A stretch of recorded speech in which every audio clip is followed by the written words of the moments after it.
this room priest bought grenades. You know? Yeah, that is true. Then how are you going to keep track of a bunch of different war gear from different guys? It just get really confusing. Being like, no. This is the squad with the Twin Link blaster. And this is a squad with the heavy blaster. And this is the squad that doesn't have a blaster. It adds a lot of specific things you need to keep track of. Yeah, and you're going to make people... It's going to have the teleporting war bosses again. No, I don't think they're going to take that away. You have to show what's in which vehicle. But what George is saying is a bunch of different vehicles, and you're not going to remember exactly what war gear is in each one. So that you could really... teleporting war boss. There's a lot of room for cheating there. What was it? Teleporting power claw knob. Just to change it one piece of war gear. Yeah. I don't think that's going to happen. Percentages, I don't think that's going to be... That and the challenges, I don't think those two are going to be 40K. Yeah, it seems too much that they're grabbing stuff from 8th edition fantasy, which I think is just a bunch of trolling in my opinion. Because, I mean, we are dealing with GW, but I don't think... I mean, they saw what happened in 8th edition and how much flack they got from what they did with 8th edition. I don't think they're going to transfer some of that stuff over to 40K. Yeah, especially with the psychic power rumor. They're going to be lures just like fantasy, and you have to roll randomly for your choices. That already takes out... I mean, if that's 40K rulebook to Codex, and Codex always wins, in the Codex you just choose it. So that rumor is probably going to be... That's just fantasy right there. Yeah. 100%. Well, you don't know if they're going to change that in the big batch of FAQs that they were going to get when they released 6th edition.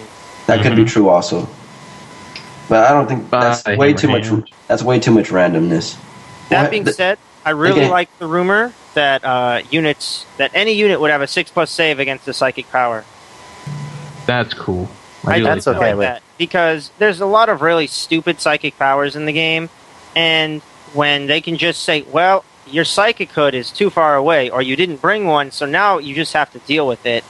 I like it a lot more that you just, even if it's a 1 in 6 chance, the biggest crapshoot in 40K, I really like that you get to roll a dice and try and save yourself from it. Yeah, because it helps out a lot of those armies that actually don't have psychic defense of any type. So like Chaos, Eyegard, or Dark Eldar, sorry. Dark Eldar, Tau. Half the armies. Shadow in the Warp is psychic defense because it's not. Yeah, because the psychic powers that you want to use against a Tyranid is you're going to be far away anyway. Yeah. You're not going to try to force weapon that Swarm Lord. Why would you do that? Combat with the Swarm Lord, that's retarded. Yeah. And I like the rumor that orcs have a 5+, just because it's funny. It would make sense. It would also make sense. They don't believe it would happen, so there's a greater chance that it wouldn't. Yeah. Or they believe it would happen if they're casting powers. Can't they just think weapons to work? Yeah. More or less. Well, I mean, supposedly. We're getting fluff now. That's fluff. My understanding of the orc fluff, it's that the guns actually work, but it's gonna let that musket ball punch through a Space Marine's armor. Yeah. That's what I understand it as. That's awesome. And then another thing about the psychic powers, they're going to have casting costs, just like fantasy? No, it's going to be a different mechanic supposedly used than in fantasy. So we don't know what it is yet. We don't have any rumors exactly of what it's going to be. But, I mean, it might be something that would probably change the game. I mean, I'm all for psychic powers for certain armies, but I think there wasn't enough of a drawback for some of the psychic powers that were pretty stupid. I was like, oh, look, I lose a wound and nothing else happens. I'm just like, if you read a lot of the fluff, it's like, if somebody uses psychic power and it goes wrong, it goes terribly wrong. Yeah. Demons appear, shit goes to hell. Oh, crazy. There's not much negative for a Perils of the Warp. You might lose a wound if you don't have an invulnerable save. Yeah. And whoop-de-doo, I lost the wound, and most of the independent characters that can cast psychic powers have at least don't 2 care, wounds. yeah. Or they have an invul save and can possibly... Or they have an invul save. So I'm just like, it wasn't... They made it too simplified. I'm okay with them adding maybe like a Perils of the Warp chart like they do in Fantasy. I think that would be awesomely cool. Where the guy can explode and yeah, or like Greater Demon comes out of him and then you're just like, oh shit. Where taking a chance on those psychic powers can really backfire on you because of how strong psychic powers have been getting in recent codexes. Yes. And psychic powers has always been, you're tapping into the warp type thing. That's always playing with fire right there. Mm-hmm. Yeah, you don't want to do that. And what do you guys think about the AP on close combat weapons? I think that sounds pretty awesome. I think that's a really cool idea. Yeah, very cool idea. That and the being able to shoot in close combat. So if you have a melta-gun, you're not punching somebody, you're actually shooting somebody improvised weapons. That is awesome. That would really help out the game. So now you're not being charged by a dreadnought where your guys are just standing around in line waiting to get killed. Yeah. At least you have a chance to shoot. A fighting chance of winning that combat. Does that work even when you're fighting like hand to hand, like with other units, not just vehicles and stuff? So like a Tau unit could use its gun and just blast away while they're in melee combat. No, I think the rumor is more like sort of like stand and shoot in Fantasy, where if you're getting charged, you can fire at really shitty ballistic skill before they run into you, but at least you got to shoot some guns at them. No, that's the Snapfire rumor right there. No, we're talking about close combat. You could actually use your weapons in close combat to shoot instead of swinging, which would be weird. Really? Yeah, that's pretty ridiculous. Improvised, I think it's called improvised weapons. Yeah, because if you have like a 10-man Space Marine squad and then your sergeant doesn't have a power fist and you have a melta gun in the squad and a dreadnought charges you and you're sitting there dying, at least the guy with the melta gun could try to pop off a shot in close combat. Okay. I think that would be a cool thing. It'd really help with the tar pitting of certain units, and the game would go a little bit faster too because things would just die a lot quicker. Yeah, that is true. Yeah, and those awesome ancient dreadnoughts will still get punked in close combat.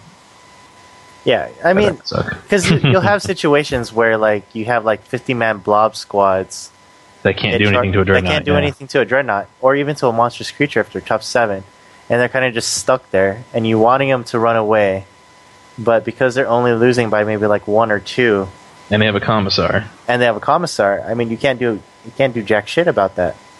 Yeah, it's either you lose your commissar and your squad, or just get stuck there feeding a guardsman every turn. Yeah. I mean, cool. It's so tar pitted that it's just like they needed something to at least maybe say like his ballistic skill versus the other guy's weapon skill, and then I mean that'll resolve it. See what happens, yeah. Yeah, see what happens. So count your one shot. So instead of using your weapon skill to fight the guy, you're using your ballistic skill, but you only get the number of shots for whatever gun you're actually using. Now, is there any rumor that they're going to change the weapon skill chart at all, or is it still going to be the same where it's pretty much always forced to hit? I don't see any reason for them to change it. It's the same in Fantasy, if I'm correct. And yeah, it's exact same chart for a long time. It's a chart as far as I know. Yeah, 20 plus years. It's going to be the same. There's not going to be no change in that. It's been tried and tested, and I mean there have never been any complaints with how that system worked with the game. It was all the other stuff that people would complain about. You know, people have been complaining a lot about vehicles never dying in 5th edition. Yes. Yeah, that's changing too. Where vehicles are starting, or they're supposedly going to get hull points instead of kind of like wounds. 3 wounds for each for I think it's for the phase or whatever. Yeah. Yeah, if you shake it 3 times, it dies. That makes sense, because at least you got through its armor 3 times. Yeah. You shouldn't be able to just drive around saying, oh, you scratched my paint 3 times with your giant space laser. Yeah, and then shaking it 3 times, in real life, if you shake somebody 3 times, they're going to crash into something, so that makes sense. Yeah. Or they'll get out and abandon the vehicle. Yeah. Just like how other games like Flames of War does that. Yeah, you shoot it 3 times, you're going to get out of that vehicle. Yeah. Yeah, nobody likes getting shot at. I think that's a good balance between the way it used to work in 4th edition, where if you got a penetrating hit, they had to get out, which I think was a little severe. And in 5th edition, where they just drive around invincible. I think this is a good balance between it, where there's the possible downside. Your opponent knows that if he does something stupid with his vehicle, math says he's going to die much more often than they have in the past. Yeah. And I mean, even with the hull points, you're still having to shoot extra stuff at the tank. So, I mean, if your Rhino gets shaken 3 times, that means you have to fire 3 different things at that Rhino to shake it 3 different times. That's true. This will also bring back the I don't know, like my Havocs carrying or toting around autocannons a lot more. Just get more shots on vehicles would be kind of nice. Yeah, it's a good balance. I like it too. Yeah, I think with how they're doing it, and with shooting concern too, that the cover save is now being dropped back down to 5. The game before needed the that. edition. The game really needed that. So I think it's going to change up the type of weapon configurations that everybody's going to be bringing to. So plasma guns will be a lot more prevalent again, which I like because I really like plasma guns. I really hated the whole Melta spam. Dude, no, plasma that gets hot on it, was it? I think it's 1 and 2 here somewhere. That would be funny. Well, that see was that Chosen Squad go even faster. Yeah. The last edition plasma guns, no matter however many times you shot it, that's how many times they get hot. So if you shot it once, it's 1. If you shot it twice, it's 1s and 2s. But I think the gets hot rule on 1 should stay the same. That would be a good balance because then people would take more plasmas for the cover save. It should have been 5 the whole way because now they gave like the 6-point orc a 4+ armor save. Yeah. A little. That's a little much. too much. Because, I mean, you're running, especially when they're running with a big mech, you're playing against, like, foot orcs with a big mech somewhere, and he's giving the entire army a 4+ cover save. No, the mech only gives gives infantry 5+2 5. infantry. Oh, 5+? You just Okay. make vehicles Fair are with the scared. infantry. He's only stupid when he's got his parking lot. Oh, okay. Yeah, armor 14 Battle fronts wagons, with 4+ cover save. It's hard enough getting past that 14 armor to begin with, and now you got to save They no are matter what. up. If you get to that damage chart, you've got a much better chance of destroying it than most other vehicles. Yeah, but it's armor 14. It's only side 12. I think battle wagons are really the least of the. Oh, come on. This comes from the Tau player with this stupid strength 10 AP 1 shots everywhere. Yeah, hey, right. hey! I played Dark Eldar too. Okay, with your Dark 30 Eldar. dance shots. Yeah, Shooting at front armor now. you have 2 armors that don't care about armor 14. You are correct. Yes. So it's not that big of a deal for your 2 armies, but for everybody else's armies who have to be within 6 inches for the Melta, or 12 for the multi-Melta, or you're shooting strength 9 last cannons from across the table, and that is very hard to kill on armor 14 from across trust the me, table. I've used last cannons plenty of times to know that I need more last cannons on my army than what I think is statistically required to actually pop an armor 14 tank. Hey, man, that Space Wolf army I have cracks open those battle wagons pretty fast, though. But you have like 18 last cannons. It works. You'll take out mech, no problem, but you There's play no against a other forward army- army, I there's think no- you're screwed. Yeah, No. He's really good Space against Wolves. Igo Wing. Yeah, but Oh, dude, still- Drago Wing is a bitch. yeah, there's no other army that could take 19 last cannons. 18. Well, guards 18. be talking Oh, about. I'm sorry. Now. Oh, guardsmen? Oh, yeah, let's talk about guardsmen. They're 20 points for a heavy weapon team with a BS of 3. How many points? How many That points you is your? can yell at to make twin linked. Yeah, but you're not going to yell at 18 different last cannons, though. Can Yeah, yell it. What's a 3-man squad that's going to get shot to death by like 1 turn of shooting? Yeah, an Imperial Guard multi-laser would just pop those 3 on a good roll. Pop, pop, pop. True. Especially with the cover going to 5 now instead of now it's to 4. Ha-ha. Yeah. And then Venoms, and then 1 Venom will chew through any kind of guardsman squad. That's Not also- really. Well, It only does. On average, it'll do 4 wounds to you. It's not bad until there's 6 Venoms, and then it's bad. That's also true. Freaking Venoms. So, what do you guys think about the rumored changes to rapid fire, which are that if you stand still, you can fire 3 times at 12 inches, 2 times at full range, and if you move, you can still fire once at full range and twice in 12.